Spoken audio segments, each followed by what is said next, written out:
अरे चश्मा लगा लूं। जब से आप गद्दी पर बैठे हो, हिंदू मुसलमान, हिंदुस्तान पाकिस्तान, मंदिर मस्जिद, बस यही गली गली में बांटते फिरते हो ज्ञान, और देश की तरफ नहीं है ध्यान। अरे सुन लो खोलकर कान।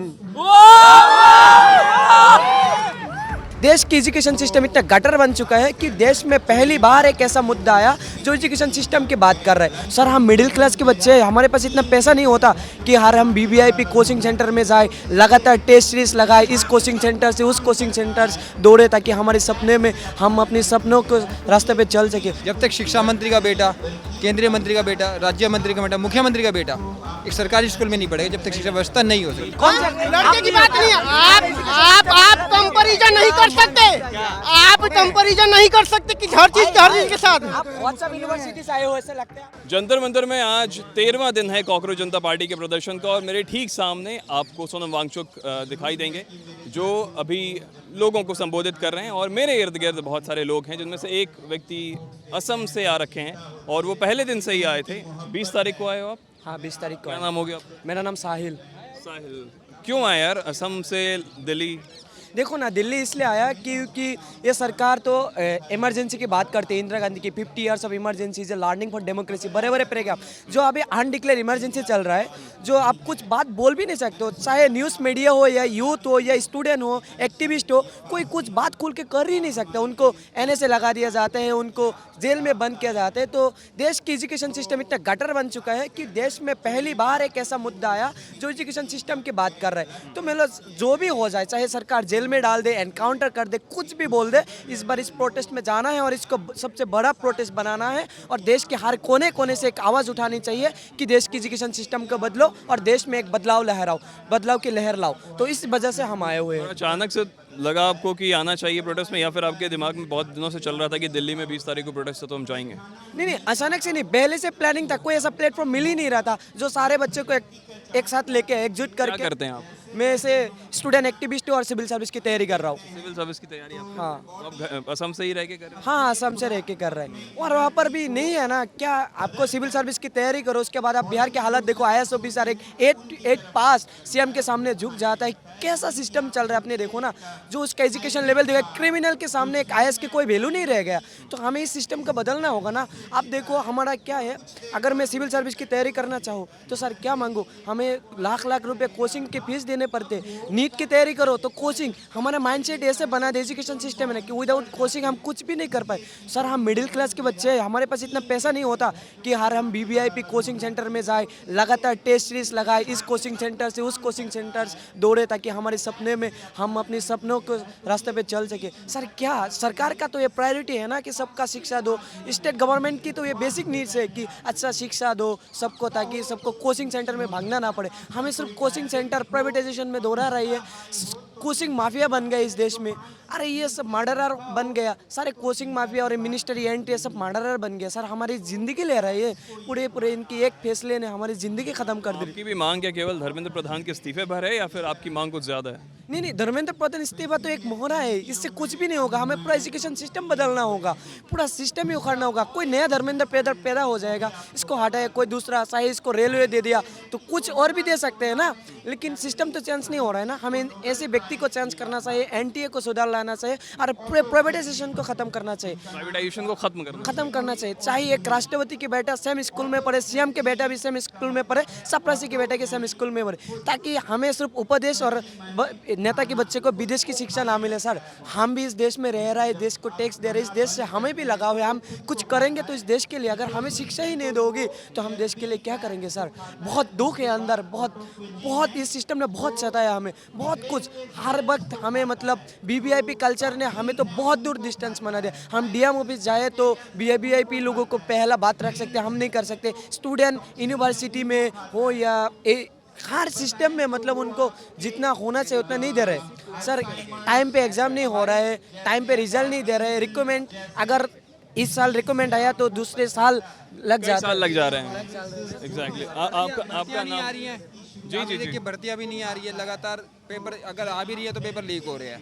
शिक्षा व्यवस्था पूरी तरह से चरमराई गया है। जब तक शिक्षा मंत्री का बेटा, केंद्रीय मंत्री का बेटा, राज्य मंत्री का बेटा, मुख्यमंत्री का बेटा एक सरकारी स्कूल में नहीं पढ़ेगा, जब तक शिक्षा व्यवस्था नहीं हो सकती। बिल्कुल आप क्या चाहे अमीर घर का लड़का चाहे गरीब घर का लड़का हो, एक ही स्कूल में पढ़ेगा तभी सिस्टम सही होगा, नहीं तो नहीं होगा सर। अमीर घर आपको लगता है कि क्या इस तरह का हो पाएगा सर भविष्य ऐसा होना चाहिए ना। संविधान में क्या लिखा है? शिक्षा का समान अधिकार है ना। संविधान के अंदर शिक्षा समानता का में अधिकार है। संविधान में लिखा है समानता का अधिकार है, चाहे गरीब घर का हो चाहे अमीर घर का हो, एक ही स्कूल में पढ़ेंगे तभी हम उनके बराबरी उनका कर पाएंगे, नहीं कर पाएंगे, कभी नहीं कर पाएंगे सर। हम चाहते हैं तो एक ही स्कूल में पढ़ें जी। और आपका नाम क्या हो गया भैया? मोनू कुमार नाम है। कहाँ से हैं आप? मुजफ्फरपुर बिहार से। यहीं रह के पढ़ाई कर रहे हैं? नहीं, कल आए हैं और कल निकल जाएंगे अभी सुबह। दिल्ली घूमने आए हैं प्रोटेस्ट को कवर करने? आए थे लेकिन यहाँ भी थोड़ा व्यू देखने आए थे, जो और युवा की आवाज़ उठाने वाला होता तो उठाते, बट यहाँ वैसा सीन दिख नहीं रहा, क्योंकि आप एक पर्टिकुलर थॉट्स पे लेफ्ट विचारधारा के ला के यहाँ पे अटका दिया गया है। भारत में और भी विचारधारा हैं जो हम आवाज़ उठा सकते हैं गलत के खिलाफ में। बेरोजगारी है, भ्रष्टाचार है। अभी आप देखिए हाल फिलहाल में जो करप्शन के खिलाफ भरत तिवारी जो एनकाउंटर हो गया है, तो वो करप्शन के खिलाफ ही लड़ रहे थे, है ना। तो करप्शन भी है, और पहला बात जो मोदी जी न रोजगार दे रहे हैं, जॉब नहीं दे पा रहे हैं। अब 2 करोड़ हर साल जॉब का उन्होंने वादा किया था, हर साल 2 करोड़ का, अभी तक जॉब का सरकारी नौकरी नामो निशान हट गया हुआ है। ना युवाओं को स्टार्टअप के लिए वो सपोर्ट कर रहे हैं। वो बोलते हैं जाके वीडियो में जाइए आधार कार्ड और पैन कार्ड लेके 20 लाख रुपया लोन आप ले लीजिए, आप स्टार्टअप कीजिए और देश को विकास करने में योगदान दीजिए। आप किसी भी बैंक के पास चले जाइए, आप आधार कार्ड पैन कार्ड लेके चले जाइए, आपको लोन नहीं मिलेगा तो नहीं मिलेगा। तो मोदी जी पे सोचना चाहिए ना, जो हम युवाओं को बोल रहे हैं कुछ और बैंक में जाकर रियलिटी है कुछ। हम युवाओं से सबसे रिक्वेस्ट करना चाहते हैं, एक बार आधार कार्ड पैन कार्ड लेके जाइएगा और ये देखिएगा कि आपको स्टार्टअप करने के लिए 20 लाख रुपया जो मोदी जी कहते हैं वो देता है कि नहीं देता है।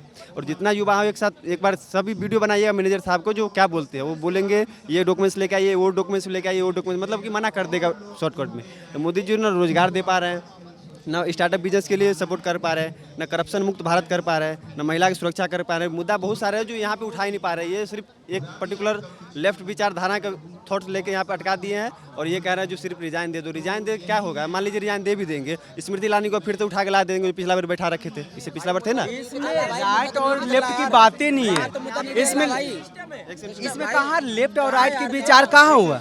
यहाँ पर मुद्दा है एजुकेशन मिनिस्टर का रिजिग्नेशन, यानी हमारा डेमोक्रेसी कोलैप्स कर गई।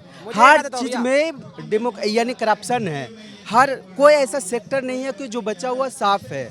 तो मैं ये कहना चाहता हूँ कि अभी एजुकेशन बीजेपी जो मुर्दाबाद के नारा लगा रहे हैं, तो आप पार्टी के साथ, इसका मतलब है तो आप राइट विंग को विरोध कर रहे हैं ना। आप बीजेपी का सपोर्ट कैसे आपको सपोर्ट? हम क्यों बीजेपी के सपोर्ट, ना तो बीजेपी का सपोर्ट करने आया ना सीजेपी के सपोर्ट करने आया। मैं फर्स्ट डे से हूँ और मुझे ना तो यहाँ सीजेपी के लिए आया हूँ, सिर्फ मैं अपना मुद्दा लेकर आया हूँ, जो मेरा प्रोग्राम है वो लेकर आया हूँ, है ना।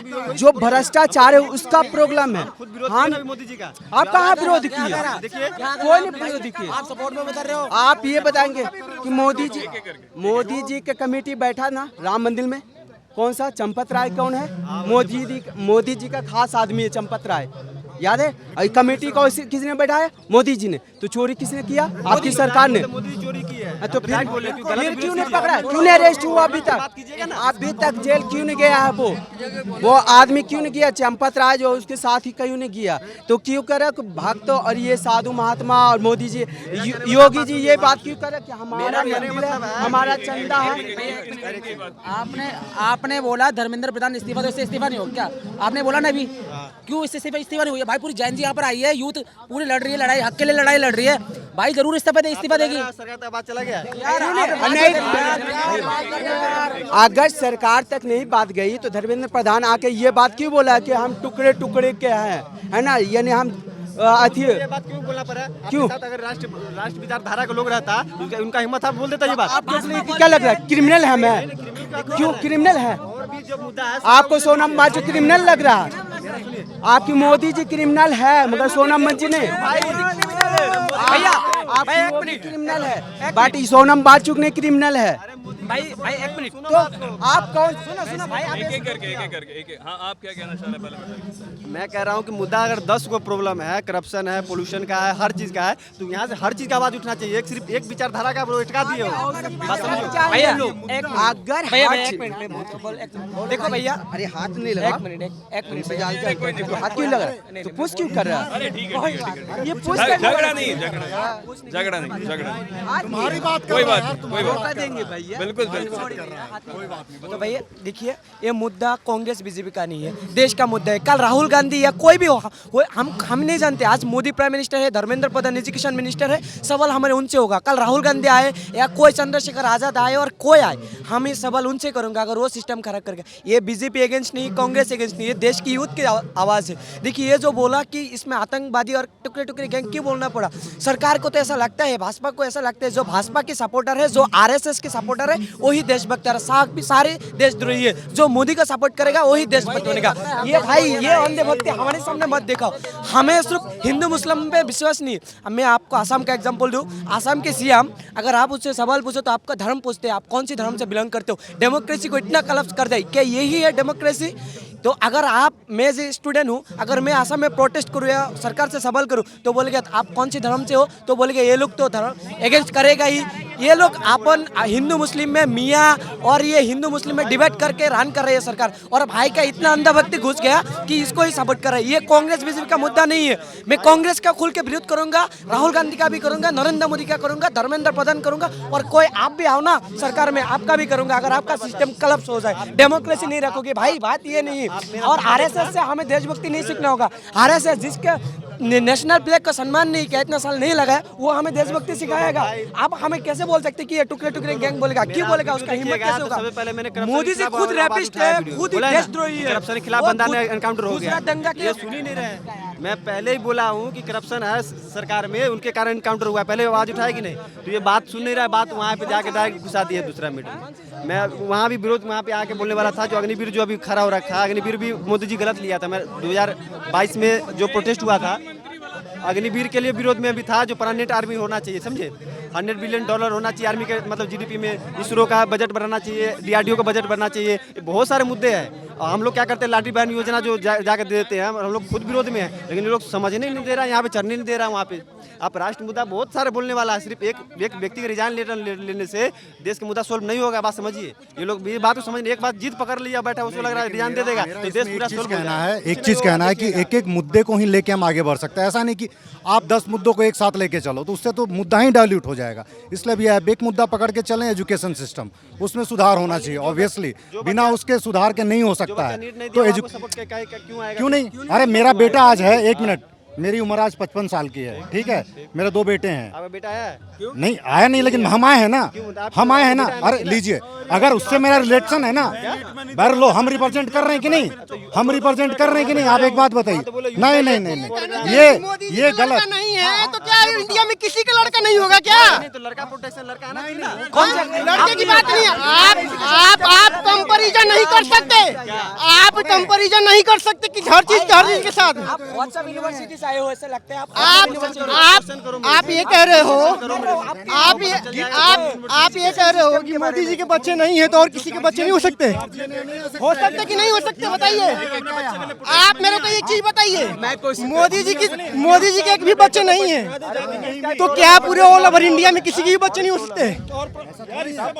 है कि नहीं बताइए। 17 बच्चे मर गए, उनका बाप क्या चाहते हो? क्या यहाँ पे नीट के एग्जाम में 17 बच्चे मर गए, उनके जवाब दे कौन देगा? कौन देगा? माता पिता आना चाहिए था यहाँ पे। एक करके भाई मेरा हीरो था धर्मेंद्र, मेरा हीरो था धर्मेंद्र, जो फिल्म के था अंदर। ये कौन सा है धर्मेंद्र? इसके हाथ मार के करो अंदर, और नहीं बना देंगे तुम्हें बंदर। मोदी साहिबान, मोदी के लिए डायलॉग मारिए। ये डायलॉग बोलना बंद करो। मोदी के लिए पहले चश्मा लगा लूं। जब से आप गद्दी पर बैठे हो, हिंदू मुसलमान, हिंदुस्तान पाकिस्तान, मंदिर मस्जिद, बस यही गली गली में बांटते फिरते हो ज्ञान, और देश की तरफ नहीं है ध्यान। अरे सुन लो खोलकर कान, सुन लो खोलकर कान, झूठ बोलने में तुम हो महान, ये जान चुका है सारा हिंदुस्तान। मोदी साहिबान, आपने क्या कहा था? जहाँ झुग्गी वहाँ मकान, जहाँ झुग्गी वहाँ मकान। जनता ने तुम्हें समझा अपना भगवान, अब मिल जाएगा पक्का मकान, पर जनता को मालूम नहीं उधर थोड़ा प्लीज चालू है, थोड़ा सा उधर और जनता को मालूम नहीं। आप बाद में ले लीजिए थोड़ा सा आगे। अच्छा, आवाज़ के लिए वो, अरे सब आराम से बात करेंगे भाई। जी, ठीक है। अच्छा, इधर आते हैं। अभी इधर शायद चीज़ें सोनम वांगचुक की स्पीच चल रही हैं, इसलिए इन्होंने मार्शल से कहा है कि हम थोड़ा इधर आके बात करें। तो ये सारी चीज़ें हैं जो आप देख रहे हैं। कॉकरोच जनता पार्टी के प्रोटेस्ट में हमने लोगों से बात की और आपको समझाने की कोशिश की। दोनों तरफ का पक्ष आपने सुना। कोई चीज़ें हैं। जी सर, बताएं। क्या है, देखो अभी की न्यूज़, लेटेस्ट न्यूज़ बता रहा हूँ। BL संतोष कौन है? भारतीय जनता पार्टी के संगठन, और नितिन नवीन वो अभी गृह सचिव के यहाँ, मतलब गृह मंत्री के यहाँ बैठे हुए हैं इसको प्रभावित करने के लिए। पर प्रभावित नहीं होगा, बहुत सारे मीडिया के लोग भी हैं, वो लोग भी गए हुए हैं, मतलब नेशनल चैनल। पर मैं आपके लोगों के माध्यम से सब पूरी युवा शक्ति को बोलना चाहता हूँ। पूरे इंडिया की युवा शक्ति यहाँ धरना प्रदर्शन में आए और ये आंदोलन को और आगे बढ़ाएं, क्योंकि अब हम लोग झुकेंगे नहीं, क्योंकि अगर झुक गए तो अच्छी बात नहीं होगी। आओ सब लोग, और हम लोग अब नहीं मानेंगे। ये लोग कुछ भी कर लें, चाहे राष्ट्रीय अध्यक्ष कुछ कर ले, चाहे कुछ भी कर ले, अब हम लोग नहीं मानेंगे। ये भी लेटेस्ट न्यूज बता रहा हूं। जी, तो ये आपने सुना, देखा, कॉकरोच जनता पार्टी का प्रोटेस्ट 13वां दिन जंतर मंतर पे, और लोग यहाँ बैठे हुए हैं। और अभी और बात करनी थी, लेकिन क्योंकि अभी सोनम वांगचुक जी का स्पीच चल रहा है, तो अभी ऐसा मार्शल्स का कहना है कि वो हो सकता है कि क्योंकि बहुत ज़्यादा शोर हो रहा था तो उससे वो स्पीच प्रभावित हो सकती है। तो अपन इस पूरे रिपोर्ट को यहीं पे समाप्त करते हैं। बाकी आपकी इस पूरे रिपोर्ट पे क्या राय है, लोगों पे क्या राय है, कॉकरोच जनता पार्टी और जो प्रोटेस्ट हो रहा है उस पर आपका क्या कहना है, सब आप कमेंट बॉक्स में लिख दीजिए। आपके लिए कमेंट बॉक्स खुला है। वीडियो को शेयर कीजिएगा ज़रूर, ताकि ज़्यादा से ज़्यादा लोगों तक हमारी बात पहुँच सके। देखते रहिए न्यूज़ पिंच। कैमरे के पीछे मेरे अनूप हैं, मेरा नाम सूरज है। शुक्रिया।